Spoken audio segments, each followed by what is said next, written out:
Estamos en la tutoría número 9 de la asignatura de Fundamentos de Trabajo Social, que es una asignatura del primer curso de grado de Trabajo Social.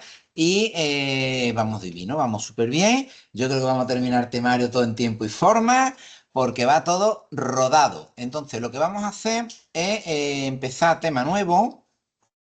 Para ello voy a compartir con vosotros la pantalla. Iniciamos lo antes posible. Aquí está, perfecto. Bueno, yo espero que lo estéis viendo en casa, que no haya ninguna incidencia. Vamos a empezar. Y mira qué tema más chulo. Es el título, el tema 9, el capítulo 9, que es el capítulo de los fundamentos del método experimental en trabajo social. Yo digo chulo porque a mí particularmente me gusta mucho. Ya sabéis que yo soy catedrático de trabajo social, me dedico mucho a la investigación y muchas de las tesis que dirijo y de las investigaciones que hacemos nosotros, nuestro equipo de investigación utiliza metodología experimental porque además considero que no solamente que es interesante, sino que es muy valiosa para aportar al trabajo social. Entonces yo voy a hacer un matiz importante para que entendáis qué es el experimento, ¿vale? El experimento, evidentemente, es un tipo de investigación. Claro, cuando uno piensa en experimento, lo primero que piensa es alguien con una bata blanca, un ratón y algo que le está pinchando al ratón. No vamos desencaminados, ¿vale? Pero en verdad se pueden hacer experimentos en trabajo social. El experimento, la base experimental significa o se sustenta en que tú, o el investigador, toca algo de la realidad y el experimento es a partir de esa modificación o esa cosa que yo toco en la realidad, lo que quiero es ver qué efecto causa o qué impacto tiene, ¿vale? Claro, cuando hablamos de trabajo social, nosotros todo el tiempo estamos tocando la realidad social, modificando cosas, trabajando con gente, porque además queremos cambiar cosas.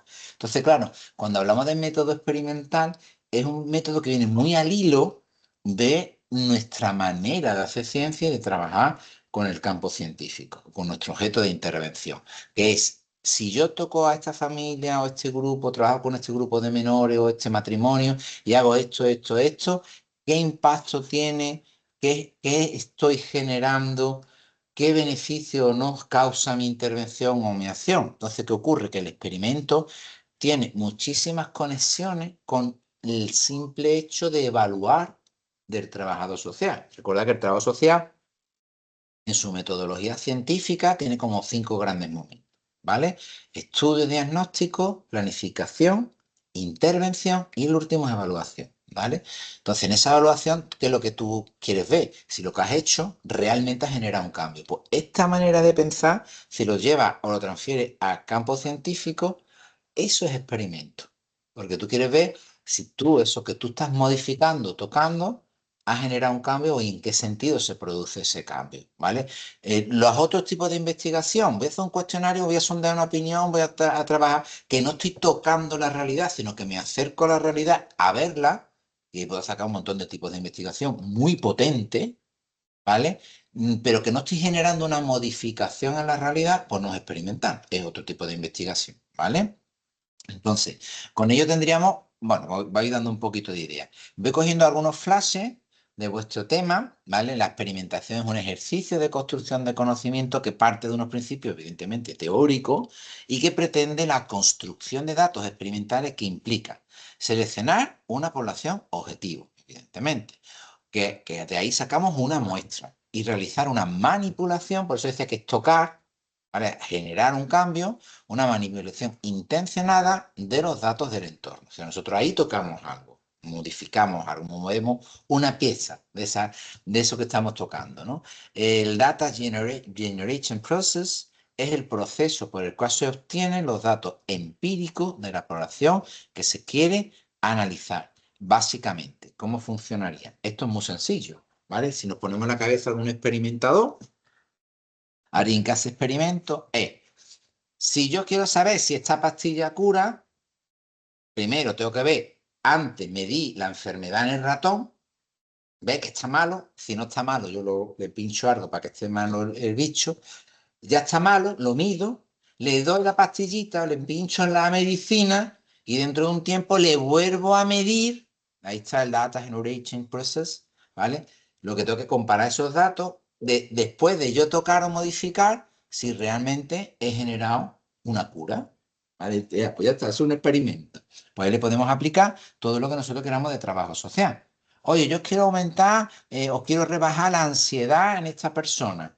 Y voy a trabajar con ella o voy a trabajar con las situaciones sociales que le generan esa ansiedad, ese desasosiego. Le mido la ansiedad antes, trabajo con ella unas sesiones, un mes o lo que sea, y le vuelvo a medir. A ver si he conseguido, ¿vais viendo o no? Rebajar esos niveles de ansiedad o de sobrecarga. Imaginaros que vosotros estáis trabajando con familias que son cuidadoras de personas mayores y tenemos los mayores, generan sobrecarga. Y digo, bueno, pues yo voy a hacer programas de desahogo o de respiro familiar. Y quiero evaluar, medir el impacto que tiene esa medida, eso que yo estoy tocando, sobre una modificación que yo genero, por una intervención profesional, que cojo a esa familia y le doy respiro familiar, ¿vale? Quiero ver si esa sobrecarga se rebaja. Y para ello voy a utilizar el test de Zari, que me habla de sobrecarga. Les mido el test de Zari y me dice cuánta sobrecarga tiene. Uy, tú tienes un montón de sobrecarga.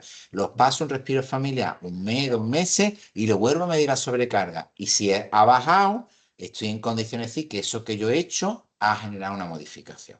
¿Vale? He podido generar un cambio en el sentido que yo quisiera. Esto luego tiene mucho más miguita, no es tan sencillo como yo estoy explicando, pero sí, si lo tenemos en la cabeza, estamos entendiendo un experimento, ¿vale? Lugares en los cuales se realiza un experimento. Bueno, evidentemente, tú puedes hacer un experimento en los contextos naturales. Es decir, actividad social en contextos naturales fuera del control experimental. Ejemplo, observar cómo se comporta la tasa de desempleo en una determinada comunidad. Se le denomina método no experimental, ¿vale? Ahí es una observación. Ahí yo no estoy tocando nada, sino que lo que estoy viendo es qué ocurre ahí, en ese entorno natural. Oye, pues aquí cómo se está comportando el empleo. Pues parece que sube, que baja, el desempleo tal, ¿eh? La estacionalidad, eso lo puedo valorar. En contextos experimentales ya cambia. Creado explícitamente para realizar el experimento y controlando al máximo las variables. Los ejemplos. Existiendo un programa social predeterminado, queremos implantarlo de forma previa en una población para valorar su efectividad. Bueno, los ejemplos de este tema no son muy finos, ¿vale? Pero un contexto experimental es un contexto que está determinado, está acotado.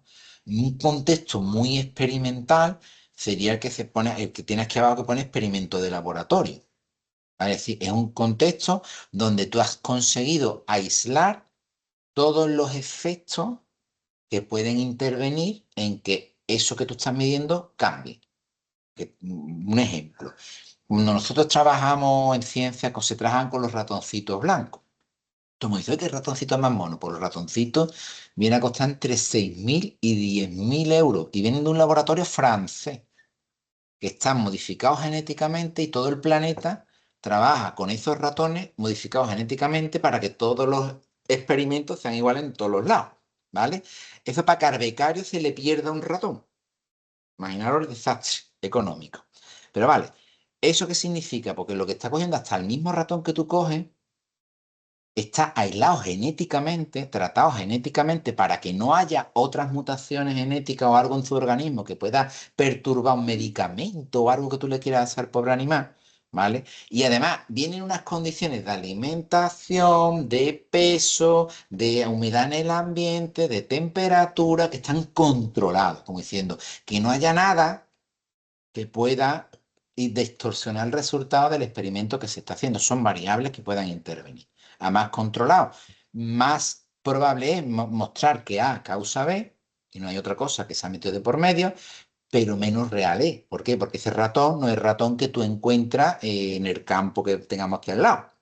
¿Se está entendiendo? Tú decís, bueno, he conseguido curar una enfermedad en este ratón. Y tú le preguntas al investigador, entonces eso significa que tú puedes curar a todos los ratones de esa enfermedad y te va a decir, no.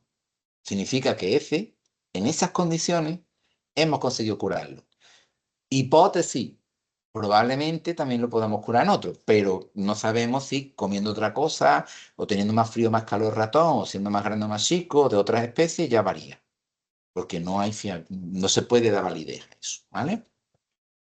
Experimento en ambiente natural. Es un experimento, ejemplo, analizamos las diferencias entre los estudiantes sometidos a una determinada prueba y los que no, y la prueba sería introducida artificialmente por nosotros en el grupo experimental. Es decir, hacemos un experimento en un entorno donde la gente ya está, por ejemplo, en un aula, en un colegio, o en un centro de servicios sociales, o en una familia que ya existe. El laboratorio, la diferencia es que nosotros es en el laboratorio donde nos llevamos a la gente. No es lo mismo observar a un niño en su guardería que llevármelo a una habitación especial con un cristal especial y observarlo desde ese cristal, ¿vale? Se intuye que van a pasar cosas muy parecidas, pero no son los mismos factores los que pueden en un momento dado intervenir si está trabajando en su colegio, en su guardería, que si está trabajando con otros niños en un sitio que les es extraño o es raro, ¿vale? O hay personas adultas que no conocen, ¿vale? Bueno, pues son diferencias que podemos encontrar.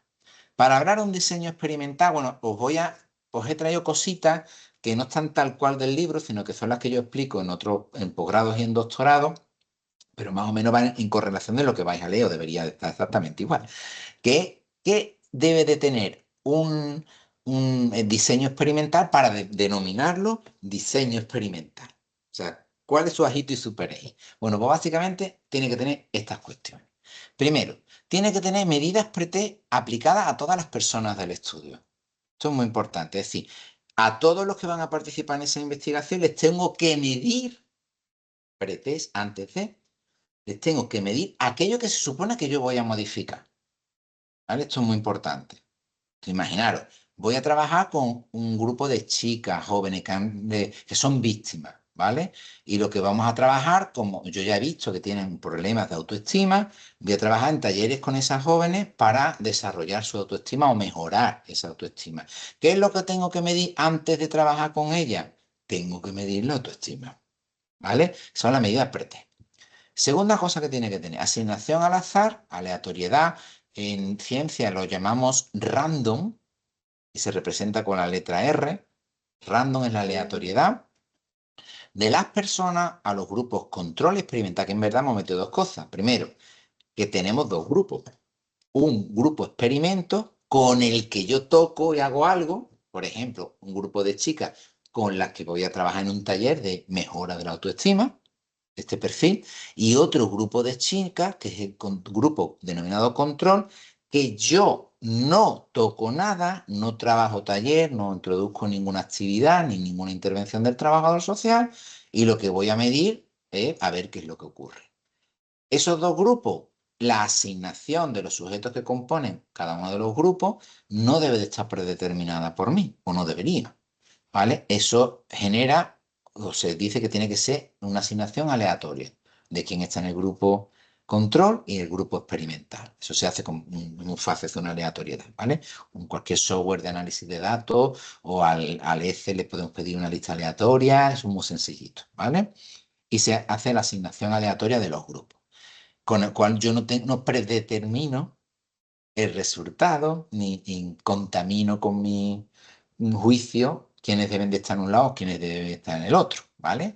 Tercera cosa, introducción de una intervención claramente definida, que es lo que nosotros denominamos como variable experimental o intervención, que es lo que nosotros vamos a tocar, aplicada evidentemente solo al grupo experimental. Es decir, si yo tengo grupo experimento y grupo control, solo con el grupo experimento voy a hacer ese taller. Con el grupo control no lo toco, no hago nada, ¿vale?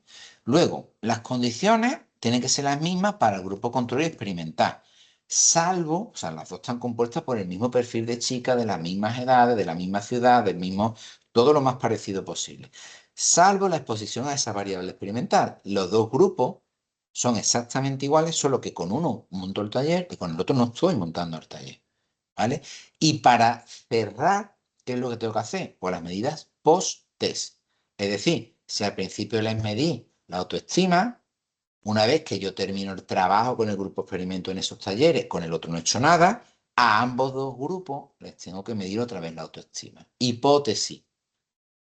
El grupo con el que yo he trabajado, grupo experimento, debería de haber mejorado su autoestima, por lo que yo he hecho. Y además deberían de tener una autoestima mucho mejor que con las chicas o grupo de chicas con las que yo no he trabajado. Ostras, esto es un impacto científico, esto lo publica como artículo científico o justificar ante tu administración o ante tu entidad o ante tu empresa que tu intervención ha sido súper eficiente, súper eficaz y la evaluación muy positiva de tu intervención. Se la puede utilizar de las dos maneras, científicamente probada, ¿vale? Con lo cual, está generando ciencia y está generando evaluación de tu intervención. Esto, en verdad, es lo que os acabo de contar, este dibujito. ¿Ves? Forma básica del experimento de diseños experimentales. El más básico es el pretest, post-test, control, group design. O lo que es lo mismo, diseño de un grupo control, con diseño de grupo control de medidas pretest y medidas post-test. Es esto. Si os dais cuenta, ¿qué es lo que hemos hecho? Tenemos un grupo experimento, ¿vais viendo? Y un grupo control, donde lo primero que nosotros hemos dicho, que la asignación de las personas que componen cada uno de los grupos está hecha de manera aleatoria, es decir, una randomización. Por eso se pone que el paso previo para trabajar con los grupos es rellenar gente en los grupos. Y eso se hace de manera aleatoria. Segunda cosa que nosotros hemos hecho, tercera y cuarta, es fácil. Tanto en el grupo experimento como en el grupo control, hacemos una medición. En ciencia se llama O de observación, pero no de observación de que estoy observando, sino que un análisis de sangre es una observación científica, porque lo que va a observar una medición y se representa con la letra O. En los dos grupos, antes de hacer nada, es un pretest, ¿vale?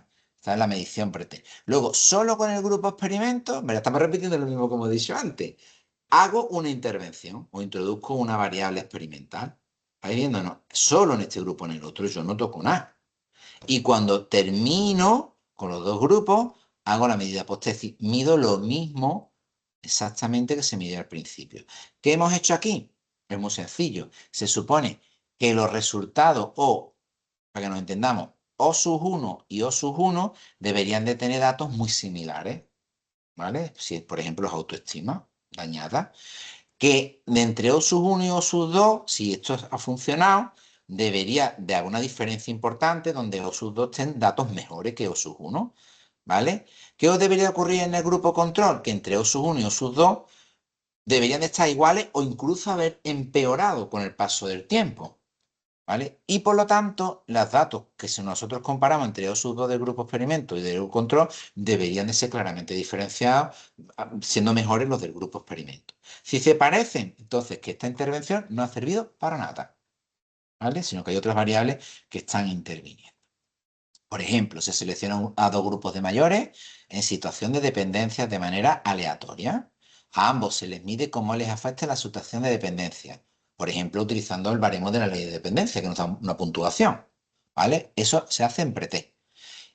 En uno de los grupos aplicamos un servicio de ayuda a domicilio, o SAD, que es el grupo experimento. Al tiempo, realizamos una nueva valoración de su situación de dependencia, que es el post-test. Realizamos una comparación de resultados entre el grupo control y el grupo experimento. Si esto fuese un SAT, aquí veríamos que la dependencia de esos dos grupos sería más o menos iguales y que seguramente con el servicio de domicilio en este grupo la dependencia o se hubiese reducido o al menos se hubiese frenado, pero que en este seguramente hubiesen sido más dependientes o se hubiese incrementado porque no tienen ese servicio de ayuda a domicilio. Con lo cual, demostraríamos científicamente que esa intervención o modificación de la realidad con un servicio de ayuda a domicilio que aplica un trabajo social es válido o es valioso, por ejemplo. Hablo en hipótesis, porque habría que medirlo, ¿vale? Pero mi hipótesis es que saldría, ¿vale? Cositas que vais a encontrar en el libro, ¿vale? Que son variaciones sobre esto mismo. Por ejemplo, este es un diseño experimental que se llama Post-Test Only Control Group Design, ¿vale? Sería solamente hacemos el post-test.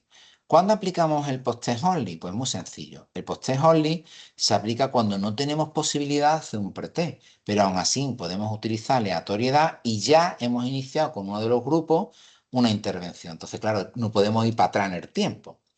¿Es igual de potente que este? Hombre, pues no es igual, pero científicamente sí puedes medir el impacto que tiene esa intervención en un grupo que tú has intervenido y en otro que no has intervenido, pero que tiene las mismas características, ¿vale? Eso sí lo podemos. Coste sólido es una variación, ¿vale? Aquí se pueden hacer un montón de variaciones. Yo con mi gente de doctorado juego con muchas variaciones de esto según lo que tenga. Fijaros, por ejemplo, esta que chula es. Esta es la metodología Solomon. Solomon for Group Design, que lo que tiene son 4 grupos, ¿vale? 4 grupos, si os dais cuenta, la asignación a cada grupo es aleatoria. Recordad que la R es una aleatoriedad, donde tenemos 2 grupos experimentos. Fijaros que hay 2 que le ponemos la X y dos grupos donde no hay X, que son dos grupos, control. Exactamente. ¿Qué diferencia hay? Pues que con los dos primeros hemos podido hacer un pretest, pero con los demás solamente hemos podido hacer post porque los se han ido incorporando después. ¿Vale? Esos grupos. Lo importante es que solo, o debería, solo haber una buena relación de mejora de lo que estuviéramos midiendo en donde se ha hecho la intervención. Es como un doble filtro de control de esa intervención en trabajo social. ¿Vale? Y es muy chulo, muy chulo. ¿No? El esfuerzo, ¿no? Es verdad que en ocasiones en las intervenciones sociales o en la investigación social no podemos aplicar, por ejemplo, el concepto de aleatoriedad o randomización. Oye, mira, yo no puedo poner aleatoria a esta población porque con toda ella tengo que trabajar. Y éticamente no voy a hacer un experimento y voy a dar la mitad fuera, sino que ya el contexto de trabajo donde yo me encuentre, con todas estas personas tengo que trabajar. Por tanto, no hay posibilidad de aleatoriedad. Entonces, puede ocurrir que también muchas veces no tenga ni siquiera un grupo control para comparar mis resultados. Claro, cuando ocurre eso, no hablamos de experimentos, sino que muchas veces en las ciencias sociales, cuando no es posible alguno de estos elementos, la aleatoriedad o que existan grupos control, lo que se habla es de cuasi experimentos. Entonces, el cuasi experimento es como el experimento de las ciencias sociales. ¿Es igual de potente que el experimento ortodoxo? Hombre, igual no es, pero es válido científicamente. Entonces, tiene limitaciones de generalización, evidentemente, pero científicamente te lo van a publicar en una revista y vas a poder medir el impacto que tiene una modificación o algo que tú tocas en la realidad, con lo cual está bastante bien. Mira, por ejemplo, tenéis el non-equivalent, comparison group design o comparación de grupos o diseño de grupos que no son equivalentes o no son iguales. ¿Ves? Por ejemplo, aquí no hay aleatoriedad y ni siquiera, por eso lo hemos quitado. Si os dais cuenta, esta figura que tenéis aquí es la misma que el experimento que os he explicado antes, el experimento básico, ¿vale? Que es este.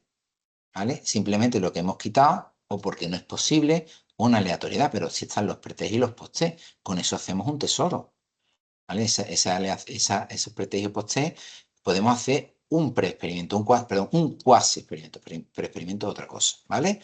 Ese cuasi experimento tendría dos grupos con similares características donde ha sido imposible la aleatoriedad, pero es posible realizar comparaciones. Entonces, con uno hacemos una intervención, pero con los dos grupos necesariamente para compararlo, tenemos pretest y post-test de aquello que nosotros se supone que estamos midiendo, ¿vale? Los tendríamos aquí perfectamente. Esto también está muy chulo, que son Simple Time Series Designs o diseño de series temporales, ¿vale? ¿Qué se hace? Este es simple porque los hay compuestos.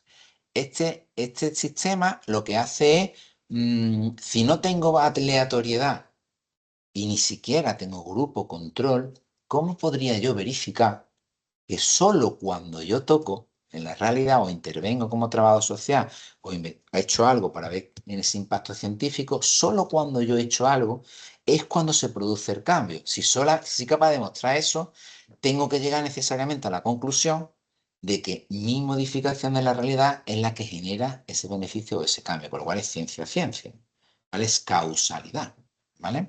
Entonces, ¿cómo lo puedo hacer? Pues por series temporales. Es decir, ¿qué es esto? Pues son un montón de medidas pretest, si os dais cuenta. Cojo un grupo, una pareja o quien sea, empiezo, le mido un fenómeno, no hago nada. Le vuelvo al mes le vuelvo a medir el fenómeno, no hago nada. Al mes vuelvo a medir el fenómeno, no hago nada. Al mes vuelvo a medir el fenómeno, no hago nada. ¿Qué significaría? Que ese fenómeno o ese elemento que yo quiero modificar, como yo no lo he tocado, no debería de cambiar. O si acaso empeorar. Y llega un momento en que entra el trabajador social aquí y hace algo o hacemos algo, ¿vale? Y a partir de aquí, ¿qué es lo que tenemos? Pues evidentemente de la observación 4, que es un pretest, a la observación 5, que ya es un post-test, aquí debería de haber ocurrido algo. ¿Vais viendo o no? Y si sigo midiendo, lo que puedo medir es, una vez que se ha generado un cambio, cuánto dura en el tiempo o si se revierte. Imaginaros que solo cuando yo toco se produce un cambio, pero de las 5 a las 6 otra vez hemos vuelto a datos del 3. Significa que no perdura en el tiempo y está limitado. Todo eso lo podría hacer, pero si solamente se produce un cambio cuando yo intervengo y no entre el 5 y el 6, el 6 y el 7, el 7 y el 8, el 1 y el 2, el 2 y el 3 o el 3 o el 4, sino solo entre el 4 y el 5, pues somos la caña de España.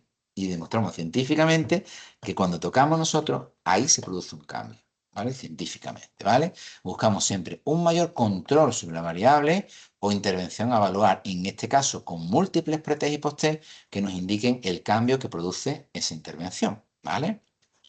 Os decía, este es el simple, bueno, pues fácil, los múltiples no es múltiple, es múltiple. Está en errata, lo que hacemos es que somos capaces de meter más líneas. Si os dais cuenta que tenemos dos grupos. Perdón, el grupo con experimento, que es donde hemos introducido el cambio, y el grupo control, donde no hemos hecho absolutamente nada. Y esto es muy sencillo. Es medir, seguir midiendo con otra gente con la que nos vamos a trabajar ese fenómeno, y se supone que no tiene que ocurrir nada. Pero a más evidencias tenga, más verifico que cuando yo trabajo o hago algo se produce un cambio que cuando no lo hago, por ejemplo. ¿Vale? Ese fenómeno es muy, muy potente. No es un experimento, no tiene aleatoriedad, pero a ver quién contradice el dato. Es muy difícil decir que tú estás equivocado aquí y decir que no es eficaz esa intervención, esa modificación de la realidad. ¿Vale? Con lo cual demostraríamos cosas mucho. Bueno.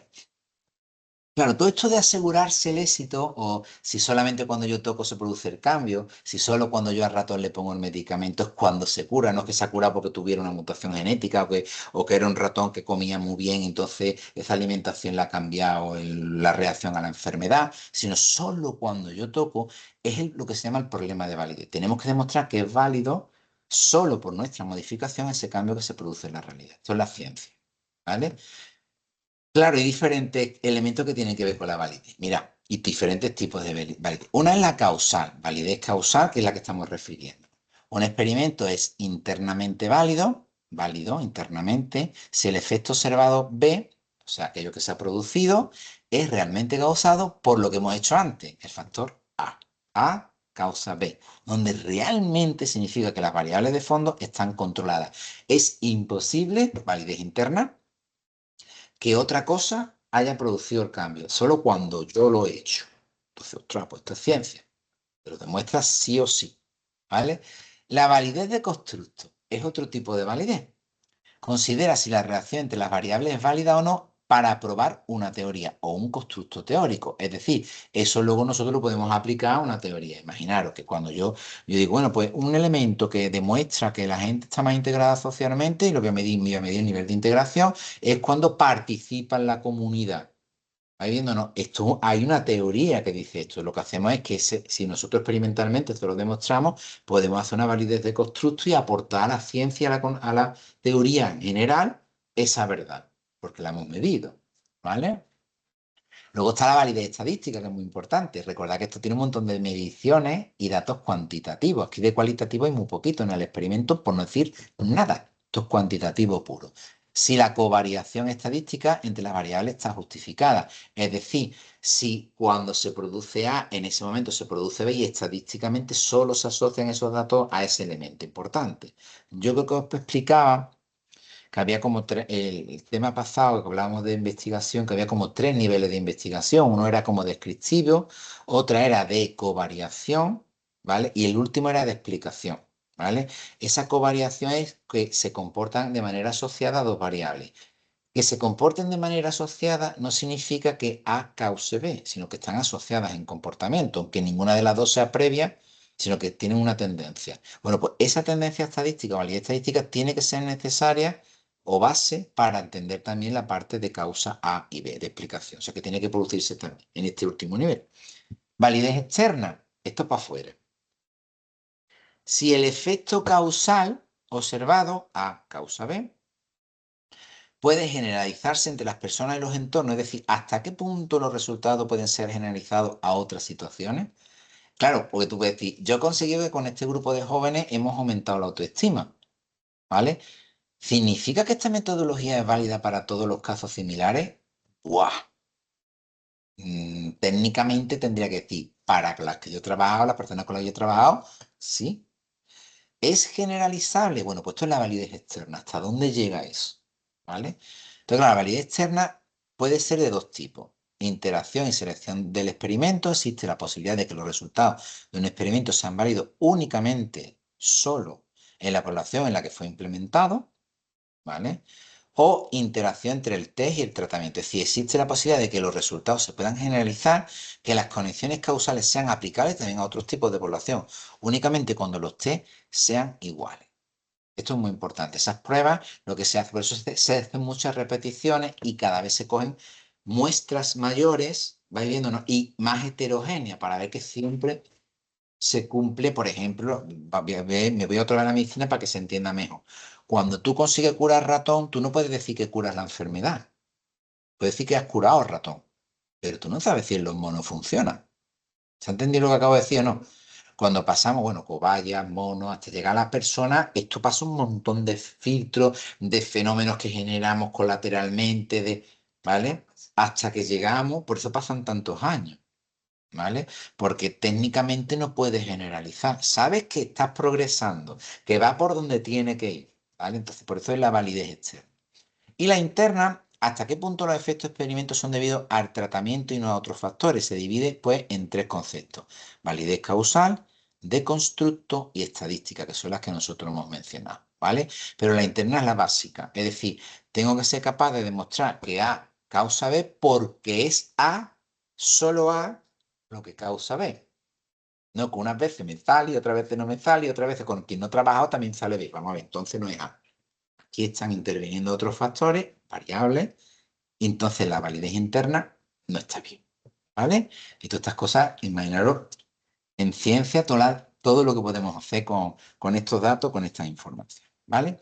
Bueno, como veis, era un tema muy sencillito, ¿vale? Tiene su acercamiento, tenéis que estudiar este proceso, pero técnicamente, como veis, tenemos la posibilidad de irlo viendo. Si tenéis dudas o cuestiones con la base que yo os he dado, debéis de entender bastante bien el tema, pero aún así, si tenéis cualquier problema, me comentáis y lo vamos valorando y lo vamos viendo, ¿vale? Podéis preguntarlo a través de aquí o también a nivel presencial. O no lo sé. Vamos a mirar un momentito a ver si en el chat hay alguna pregunta. Un segundito.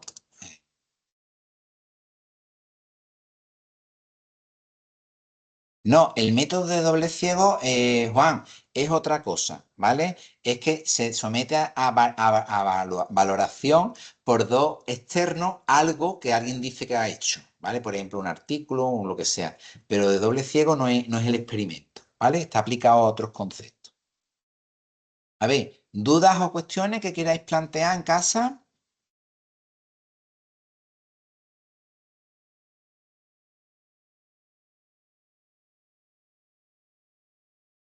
Pues lo que vamos a hacer, ya el próximo día iniciamos otro tema, ¿vale? Lo vamos a dejar aquí, veremos los fundamentos teóricos y metodológicos del trabajo de grupo, que es un tema muy divertido, y ya cerramos con el trabajo social en España, y yo creo que vamos a terminar el temario de manera muy cómoda antes de la fiesta, así que podemos dejar estas clases para dudas o cuestiones que vosotros queráis, ¿vale?